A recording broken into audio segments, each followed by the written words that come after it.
আমাদের চরিত্রগুলোকে আমরা হেফাজতে রাখি। বিশেষ করে যুবক ভাইদেরকে বলবো, যুবতী বোনদেরকে বলবো, এতদিন যা হয়েছে সেটাকে যদি অতীত রেখে জীবনের নতুন পৃষ্ঠা খুলি, আমার চোখ কোনো পরনারীকে দেখবে না, আর আমার চোখ আল্লাহর ভয়ে পানি ছাড়বে, আমার চোখ আল্লাহর কালাম পড়বে, মায়ের চেহারা দেখবে, বাবাকে দেখবে, হালাল জিনিস দেখবে, হারাম জিনিসে চোখ দেখবে না। এই প্রতিজ্ঞা যদি আমরা কোনো যুবক করতে পারি, কেমন যেন আমি জাহান্নামের পথ থেকে লাফ দিয়ে জান্নাতের পথে চলে আসলাম, কেমন যেন আমি জাহান্নামে পড়তে যাচ্ছি সেখান থেকে ঝাঁপ দিয়ে জান্নাতের দিকে ঝুঁকে গেলাম। আল্লাহ আমাদেরকে সবাইকে তওবায়ে নাসুহা করার তৌফিক দান করুন। প্রিয় ভাই, এই চোখের গুনাহ, এই চোখ দিয়ে যে হারাম জিনিস আমরা দেখি, এটা কত জঘন্য, এটা কত জঘন্য। এই অপরাধ, এর রেশ, এর প্রভাব, এর অ্যাকশন, এটা বহু সময় পর্যন্ত থাকে, অনেক সময় বছরকে বছরও থাকে। চাইলেও এটার অ্যাকশন থেকে মানুষ বাঁচতে পারে না। আপনি একটি অন্যায় কাজ করছেন, একজনকে একটা গালি দিছেন, এটার আর রেশ থাকে না, বরং পরক্ষণে মনে উঠলে খারাপ লাগে যে লোকটাকে গালি দিলাম, ঠিক না বেঠিক?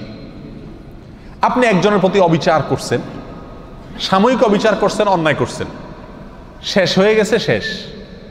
কিন্তু আপনি চোখ দিয়ে একটা হারাম জিনিস দেখছেন, সেটা মোবাইলে হোক, টেলিভিশনের পর্দায় হোক, সিনেমার পর্দায় হোক, কাগজে প্রিন্ট করা হোক, অথবা রাস্তাঘাটে হোক, এই হারাম জিনিসটা দেখে আসার পরে আপনি নামাজে দাঁড়াইছেন, ওযু করে সেজদায় গেছেন, আল্লাহর সবচেয়ে কাছাকাছি চলে গেছেন সেজদায়, ঠিক না বেঠিক? বান্দা সবচেয়ে আল্লাহর কাছে যায় কখন? যখন সেজদায় থাকে, তখন আপনি সেজদায় গেলেন। প্রিয় ভাই আমার, আপনার চোখের সামনে তখন ভাসে উঠে ওই মহিলা যাকে আপনি দেখে আসছিলেন, ঠিক না বেঠিক? এমনও হয় মাসকে মাস চলে গেছে, বছরকে বছর চলে গেছে, কিন্তু সেই গুনাহের স্মৃতি মাথায় ভেসে ওঠে। আপনি আছেন সেজদায়, করতেছেন আল্লাহর ইবাদত, কিন্তু আপনার অন্তর গুনাহ করতেছে, অন্তর জেনা করতেছে। নামাজের মধ্যে আপনি জেনা করতেছেন, রোজা রেখে আপনি জেনা করতেছেন, ঠিক না বেঠিক? এত জঘন্য গুনাহ এই চোখের গুনাহ। প্রিয় ভাই, এগুলো হলো বর্ডার। একটা দেশের যেরকম কি থাকে, বর্ডার থাকে না? বর্ডার যদি বেদখল হয়ে যায়, তাহলে রাজধানীও কি হয়ে যায়? বেদখল হয়ে যায়, ঠিক না বেঠিক? এই চোখ যদি শয়তানের নিয়ন্ত্রণে চলে যায়, শয়তান আপনাকে দিয়ে যেখানে খুশি সেখানে আপনার চোখ ব্যবহার করে, আপনি আল্লাহর ভয়ে ফিরে আসেন না, দেখা থেকে বেঁচে থাকেন না। শয়তান আপনাকে বলে এই ইউটিউবের এই লিঙ্কে টিপ দে, এই যে এই মহিলা দেখ, এই যে এই ভিডিও দেখ, ফেসবুকের এটাতে টিপ দে, এই যে এটাতে টিপ দে, এই যে মহিলা গেল দেখ। শয়তান যেদিকে আমাকে টানে, আমার চোখ সেদিকে চলে যায়। যদি এরকম হয়, যদি আমি এরকম কন্ট্রোলের বাহিরে হয়ে যাই, তাহলে কেমন যেন আমার শরীরের বর্ডার, এই চোখ, মুখ, কান, এগুলো আমার শরীরের কি রে ভাই? বর্ডার। বর্ডারের বিভিন্ন পয়েন্ট থাকে না, ঢোকার জন্য, বাইরে হওয়ার জন্য। এই কান, নাক, মুখ, চোখ, এগুলো হলো আমাদের শরীরের কি রে ভাই? বর্ডার।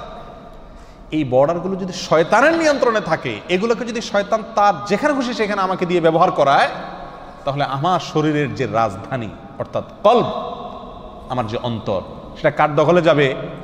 শয়তানের দখলে যাবে। সারাদিন যেটা দেখবো নামাজে সেটাই মনে আসবে, অন্তরে সেটাই আসবে। প্রিয় ভাই, এই চোখের গুনাহকে আমরা গুনাহ মনে করি না। এর একটা অন্যতম কারণ হলো, এই গুনাহটা করা খুব সহজ। চুরি, কি বলেন, এটা চাইলেও তো করা যায় না, নাকি? সবাই করতে পারে চুরি, ডাকাতি, খুন খারাপি, মদ খাওয়া, মানুষের সাথে অবিচার করা, অন্যের হক মারা, এগুলো চাইলেও তো মানুষ কি করতে পারে না। আবার অনেক অন্যায় আছে যেগুলো সামাজিক চাপের কারণে মানুষ করতে পারে না। কিন্তু এই চোখ দিয়ে যে হারাম জিনিস দেখা, এটা আজকে এমন সহজ হয়ে গেছে যে কি নামাজি, কি বেনামাজি, কি দাড়িয়ালা, কি বেদাড়িয়ালা, কি ভালো মানুষ, কি মন্দ মানুষ, মোবাইল হাতে আছে, ইন্টারনেটের কানেকশন আছে, যা খুশি তা দেখতে পারে, রিমোট হাতে আছে, যা খুশি তা দেখতে পারে, ঠিক না ঠিক? শয়তান তখন আমাদেরকে প্ররোচিত করে, আমাদেরকে বিপদগামী করে, আমাদের দিয়ে হারাম কাজ করায়, আর করতে করতে করতে করতে একসময় বেহায়া হয়ে যায়, নির্লজ্জ হয়ে যায়, এরপর এটা নেশায় রূপ নিয়ে যায়। তখন বাঁচতে চাইলেও বাঁচাটা কি হয়ে যায়? কঠিন হয়ে যায়। আল্লাহ সুবহানাহু ওয়া তাআলা আমাদেরকে আমাদের চরিত্রগুলোকে ফুলের মতো পবিত্র করার তৌফিক দান করুন। এতদিন আমরা যা করেছি, আসুন আসুন প্রিয় ভাইরা, জাহান্নামের পথ থেকে লাভ দিয়ে জান্নাতের পথে চলে আসি। করবো তো ইনশাআল্লাহ?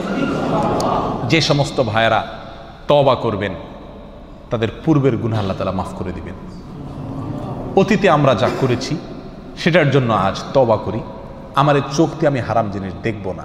প্রিয় ভাই, দেখার যে জ্বালা, দেখার যে স্বাদ, এই চোখ দিয়ে আমি হারাম জিনিস দেখলাম, হারাম মহিলা দেখলাম, হারাম মেয়েদের দিকে তাকালাম, সেটা মোবাইলে হোক, টেলিভিশনে হোক, কাগজে হোক, বাইরে হোক, সরাসরি হোক, আর যেভাবেই হোক, এই দেখার ফলে একটা নগদ মজা পাই আমরা, তাই না? আপনি একটি মুহূর্তের জন্য একটু আপনার এই মজাটাকে আল্লাহর জন্য কোরবানি করে দেন। আপনি দেখতে পাচ্ছেন একটা ভিডিও লিংক আপনার সামনে আসছে, টিপ দিলেই আপনি দেখতে পারবেন কেউ নাই। আপনি মনে করছেন যে আল্লাহ তিনি আছেন, দেখছেন। আল্লাহর ভয়ে আপনি ওখানে টিপ দিলেন না, ওইটাকে ইগনোর করে চলে গেলেন।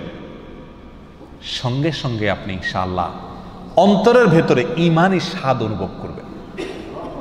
ঈমানি স্বাদ করে দেখেন, করে দেখেন, আপনার মনের ভিতরে একটা খুশি আসবে যে আমি আল্লাহর ভয়ে এই একটা হারাম কাজ থেকে বাঁচতে পারলাম, আমার ঈমানের পাওয়ার একটু বাড়ছে। কি বলেন?